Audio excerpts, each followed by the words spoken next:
To what really is a remarkable story. Luai Ahmed is a strong advocate for peace in the Middle East. He was raised, though, to hate Jews and to embrace terror. A Yemeni Swedish columnist and host at Builders of the Middle East. Have a look. As Arabs, we need to admit that the West and Israel are not our oppressors. We Arabs are our worst enemies and biggest oppressors. We Arabs have killed and oppressed 1,000,000 times more of our own kind than the West and Israel. It was not the West or Israel that married off my mother when she was a child. It was my own people. It is not the West or Israel that has been bombing Yemen and killed over 400,000 Yemenis. It is our own people. It is not Israel or the West that has implanted Islamic extremism in the East and in the West. It is our books, it is our mosques, it is our imams, it is what we read and what we preach.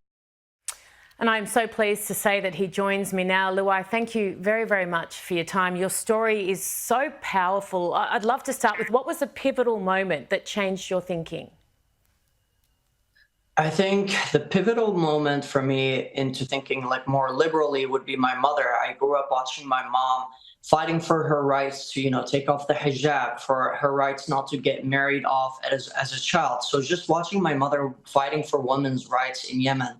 And the second pivotal moment would be moving to Sweden. And in Sweden, I was able to meet Jews for the first time ever, for example, and be able to see that there's a possibility for modernity and acceptance and human rights. So I think just these two things, watching my feminist mother, an actual feminist, not like the feminists in the West who fight for like free the nipple and pumping hormones into children. My mother actually fought for the real things, which is don't marry off women girls when they're children. Don't force women to wear the hijab. And because of that, we had a very big price to pay as a family.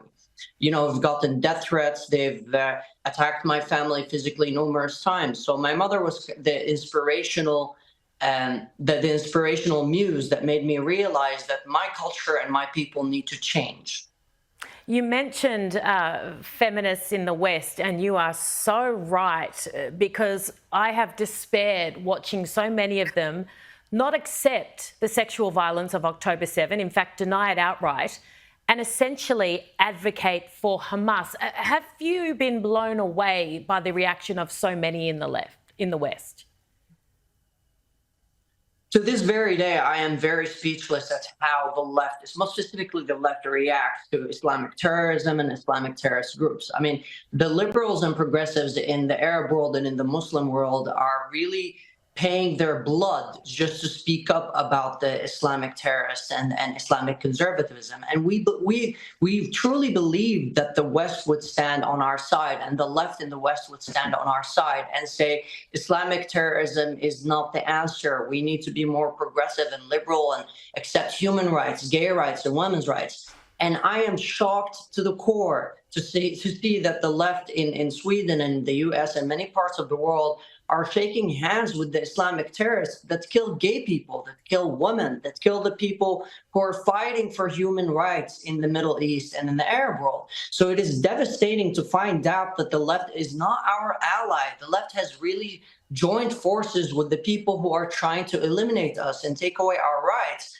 I mean, it was ridiculous to me to see that the Swedish government flew all the way to Iran and the woman wore hijab, the same hijab that you get killed for if you take off in Iran. So it is absolutely ridiculous and devastating to see how the left is not on our side, is not on the side of the women and the minorities in the Middle East who are oppressed by these forces.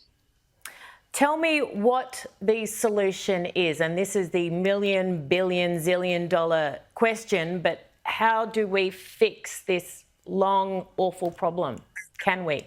Well, I think when you say we, then you're talking about from the Western point of view. And from the Western point of view, the first thing that needs to happen is stop relativizing and supporting the Islamic terrorist forces that are oppressing and killing us. Yes. Stop shaking hands with the Islamic terrorists and then calling the right wing fascists and Nazis and extremists. The actual fascists and Nazis and extremists are the Islamic terrorists who kill women, who kill gay people, who relativize the murder and slaughter of the Jewish people. Those are the enemies, and we need to understand the right wing and the left wing in the West. We need to understand this. We need to grapple with the fact that the Islamic terrorists are trying to come to all of us, the right wing and the left wing.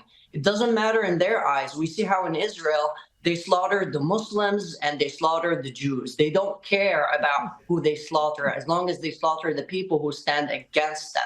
And people in the West need to stop supporting or relativizing this danger because it has destroyed the Middle East. It is destroying the Middle East. And it's so sad to see that it's starting to destroy the West. We need to put an end to it. Before I let you go, I hate defining anyone by their sexuality because, as I say about my brother who's gay, it's the least interesting thing about him. You are a gay man. What do you think when you see rainbow flags right next to the flags of Hamas, per se, in Western countries?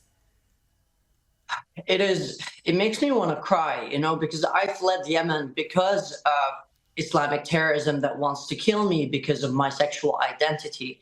And I come to the free West and I come to this part of the world thinking I can be myself. I can, hold my partner's hand and scream, I am gay and I am proud and I don't care for the haters. And then I see these people, leftists, carrying these flags that represent my death. It is so depressing and it is so gut-wrenching, and that's why I speak up and I fight against this madness, because I think that the core of it is ignorance and not knowing and understanding that these flags and these groups are really the worst oppressors of gay people, of women, of Jewish people in the Middle East and in the rest of the world. So it is up to us to educate these people and let them know that these flags do not represent equality and human rights, but the exact opposite. Yeah, I worry that education isn't enough. Luai Ahmed, you are a shining light. Thank you so much for using your voice and doing it so bravely. Thank you. Thank you for having me.